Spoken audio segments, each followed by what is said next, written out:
कल्पना कीजिए एक ऐसा योद्धा जिसे आप जितनी बार मारने की कोशिश करें वो उतनी ही बार और ज्यादा ताकत के साथ वापस लौट आए। हमारे पौराणिक कहानियों में इसका नाम है रक्तबीज। एक बूंद खून और उससे पैदा होता एक नया योद्धा, और फिर एक और फिर एक और, यानी युद्ध खत्म नहीं होता बल्कि फैलता चला जाता है। अब जरा इसी कहानी को आज की दुनिया में रख कर देखिए।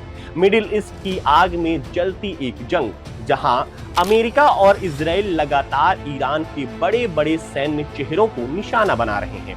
एक एक कर कमांडर मारे जा रहे हैं, फैसले लेने वाले चेहरे खत्म किए जा रहे हैं।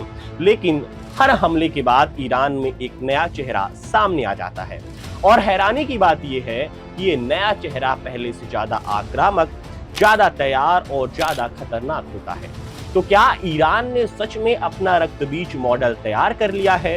क्या ये जंग अब खत्म होने के बजाय और लंबी होने वाली है?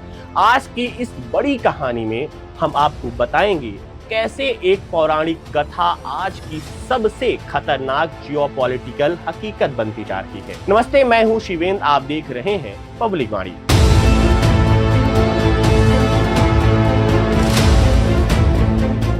जरा एक दृश्य की कल्पना कीजिए। युद्ध का मैदान है, चारों तरफ धूल गर्जना और टकराती शक्तियां, और सामने खड़ा है एक ऐसा योद्धा जिसे हराना लगभग नामुमकिन है। ये कहानी है मार्कंडेय पुराण की, जहां दो दानव थे, शुंभ निशुंभ, और उनका सबसे खतरनाक सेनापति रक्तबीज यानी ऐसा असुर जिसके शरीर से गिरने वाली हर एक बूंद एक नया, उतना ही शक्तिशाली रक्तबीज पैदा कर देती थी। जैसे ही उस पर वार होता, खून गिरता, और उसी खून से जन्म लेते हजारों नए योद्धा। युद्ध खत्म होने के बजाय और फैलता चला जाता। देवी दुर्गा ने जब शुंभ निशुंभ के वध के लिए युद्ध छेड़ा तो उनका सामना रक्तबीज से भी हुआ। लेकिन जैसे ही उस पर प्रहार हुआ, धरती पर गिरती हर बूंद से एक नया रक्तबीज उठ खड़ा होता। युद्ध अब अंतहीन हो चुका था, और तभी देवी ने धारण किया अपना सबसे उग्र मां काली का रूप। हाथ में खप्पर, आंखों में प्रचंड क्रोध। अब रणनीति बदली। जैसे ही रक्तबीज पर वार होता, उसकी एक भी बूंद जमीन पर गिरने से पहले मां काली उसे अपने खप्पर में समेट लेती और पी जाती। यहीं से युद्ध का रुख बदल गया। धीरे धीरे एक एक कर सारे रक्तबीज खत्म हुए, और फिर अंत हुआ शुंभ और निशुंभ का। और यही कथा आज भी गूंजती है जब हम आरती में गाते हैं, चंड मुंड संहारे, शोणित बीज हरे, मधु कैटब दो मारे, सुर भयहीन करे, ओम जय अम्बे गौरी। और आरती में जो शोणित बीज कहा गया है वो दरअसल उसी रक्तबीज की ओर इशारा करता है। लेकिन फर्क देखिए, वहां रक्तबीज एक दानव था जिसका अंत जरूरी था, और यहाँ ईरान में जो मारे जा रहे हैं वो इंसान हैं, जीते जागते लोग हैं। अमेरिका और इजराइल को लगता है कि इन चेहरों को खत्म कर देने से जंग खत्म हो जाएगी, लेकिन हकीकत कुछ और ही कहानी कह रही है। जंग खत्म नहीं हो रही, बल्कि हर हमले के बाद और तेज होती जा रही है। सबसे पहले निशाना बना ईरान का शीर्ष नेतृत्व आयतुल्ला अली खामनेई को हटाया गया, लेकिन उनकी जगह मुस्तफा खामनेई आ गए, और पहले से ज्यादा आक्रामक अंदाज में। उसी हमले में आर्म्ड फोर्स के चीफ अब्दुल रहीम मौसवी मारे गए तो तुरंत कार्यवाहक परिषद ने कमान संभाल ली।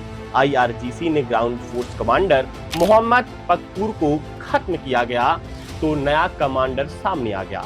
डिफेंस मिनिस्टर अजीज नासिर जादेह मारे गए तो सैयद सईद इब्र अल रजा सीधे मैदान में आ गए, जो खुद ही मैदानी जंग में डट गए हैं। आयतुल्ला अली खामनेई के सैन्य प्रमुख मोहम्मद शिराजी को भी अमेरिका मार ही चुका है। अब तो नेशनल सिक्योरिटी काउंसिल के मुखिया अली लारिजानी और डिफेंस काउंसिल के मुखिया अली शामखानी को भी अमेरिका और इजराइल ने मिलकर मार गिराया है। ईरान के अर्धसैनिक बल बासिज और कमांडर घोला मरेजा सलेमानी भी मारे जा चुके हैं।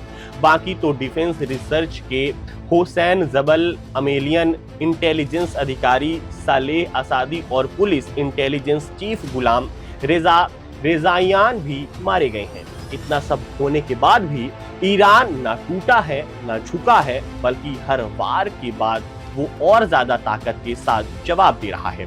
पुरानी लीडरशिप खत्म हुई तो एक नई लीडरशिप सामने आई जो पूरी तरह IRGC से जुड़ी है, ज्यादा सख्त, ज्यादा आक्रामक और ज्यादा निर्णायक। खुद विदेश मंत्री अब्बास अरागची साफ कह रहे हैं, यहाँ एक जाता है तो दूसरा उसकी जगह लेने के लिए तैयार रहता है। अगर मैं भी मारा गया तो कोई और विदेश मंत्री बन जाएगा, लेकिन ईरान नहीं झुकेगा। यानी लड़ाई किसी चेहरे की नहीं बल्कि पूरे सिस्टम की है। यहाँ पूरा सिस्टम लड़ रहा है। पिछले 20 साल में ईरान ने खुद को इस तरह तैयार किया है कि सिस्टम व्यक्ति पर नहीं, संस्था पर चलता है। एक जाता है तो खाली जगह ज्यादा देर खाली नहीं रहती। उसे भरने के लिए IRGC के जनरल तैयार रहते हैं जो बातचीत नहीं, बदले की भाषा समझते हैं। यानी हर नुकसान के बाद ईरान और ज्यादा ताकतवर और ज्यादा खतरनाक होता जा रहा है। अब जंग लंबी होती जा रही है और इजराइल अमेरिका में से किसी को ऐसा कोई रास्ता नजर नहीं आ रहा है जिससे इस जंग का खात्मा हो सके। ऑप्शन 2 ही है, या तो इस जंग को और लंबी खींचा जाए और भी ईरानी जनरल मारे जाएं और तब तक ये जंग चलती रहे जब तक ईरान सरेंडर ना कर दे, या फिर अमेरिका और इजराइल अपनी सेना भेजें जो आमने सामने की जंग लड़े। पहले ऑप्शन में खतरा ये है कि जंग लंबी चली तो पूरी दुनिया में तेल और गैस के लिए हाहाकार मच जाएगा, जिससे और भी देशों को इस जंग में शामिल होना पड़ेगा जो तीसरे विश्व युद्ध की तरफ जाएगा। जबकि दूसरा ऑप्शन का खतरा ये है कि अमेरिकी सेना फिर से ईरान में वियतनाम, इराक और अफगानिस्तान जैसी ही फंस जाएगी, जिसका अंजाम बेहद भयावह होगा। फिलहाल के लिए इतना ही। वीडियो पसंद आया हो तो लाइक और शेयर करें। शुक्रिया।